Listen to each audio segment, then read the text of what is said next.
Come, Holy Spirit, come. সকলকে জয় যিশু। আজ 15ই অক্টোবর। আজ খ্রিস্ট মণ্ডলী কার্মেল সন্ন্যাস সংঘের সংস্কার সাধিকা মহাচার্যা আভিলার সাধ্বী তেরেজার পর্ব পালন করছে।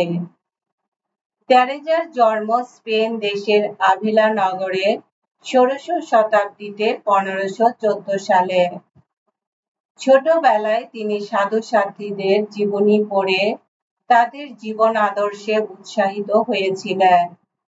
7 বছর বয়সে তার ছোট ভাইকে নিয়ে তিনি ঘর ছেড়ে মরক্কোর পথে পাড়ি দিয়েছিলেন। তার উদ্দেশ্য ছিল তিনি সেখানে গিয়ে মুসলমানদের হাতে খ্রিস্ট শহীদের মৃত্যুবরণ করবেন। পিতার অমত থাকা সত্ত্বেও তিনি 20 বছর বয়সে কার্মেল আশ্রমে যোগদান করেন।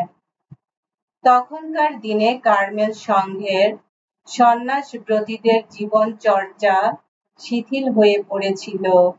তাই তেরেজা পুরোপুরি অহংবোধ ত্যাগ না করেই 20 বছর ধরে সহজ স্বচ্ছন্দ জীবন কাটান। তখন স্বয়ং যিশু তাকে কাছে টেনে নেন, তাকে দিব্য দর্শন দিয়ে নিজেই তার ধ্যান গুরু হয়ে মনন ধ্যান করতে শেখান। তখন তেরেজা কার্মেল সন্ন্যাস জীবনের শৈথিল্য সংস্কার করার উদ্দেশ্য নিয়ে নিজে আশ্রম ছেড়ে অনেক বিরোধিতার সম্মুখীন হয়ে নতুন একটি আশ্রম গড়ে তোলেন। সেখানে তিনি তার সঙ্গীদের সঙ্গে ইন্দ্রিয় দমন, সুকঠোর দরিদ্র ও ঐকান্তিক ধ্যান প্রার্থনার সাধনা করে পরম আনন্দে জীবন যাপন করতে থাকেন।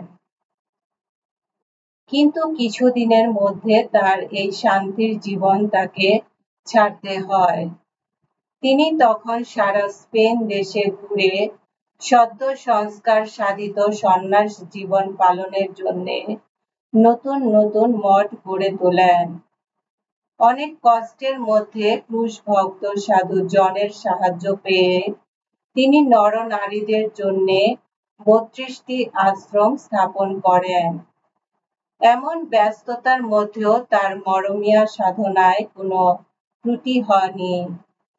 ব্যক্তিগত মরমিয়া অভিজ্ঞতাকে ভিত্তি করে তিনি ধ্যান মার্গ সম্পর্কে বিভিন্ন বই লিখেছেন।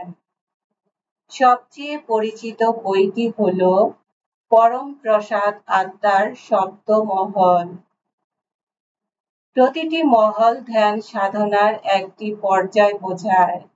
শেষ মহলে 2টি যুক্ত মোমবাতির জ্বলন্ত শিখা যেমন এক হয়, তেমনি প্রেমিক ঈশ্বর ও প্রেমিকা মানব আত্মা এক হয়ে যায়। কাজকর্মের মধ্যেও সাধিকা ত্রিব্যক্তি ঈশ্বরের সান্নিধ্য বোধ হারান না। তার মরমিয়া শিক্ষার জন্য সাধ্বী তেরেজা খ্রিস্ট মণ্ডলীর মহাচার্যার উপাধিতে ভূষিত হয়ে আছেন।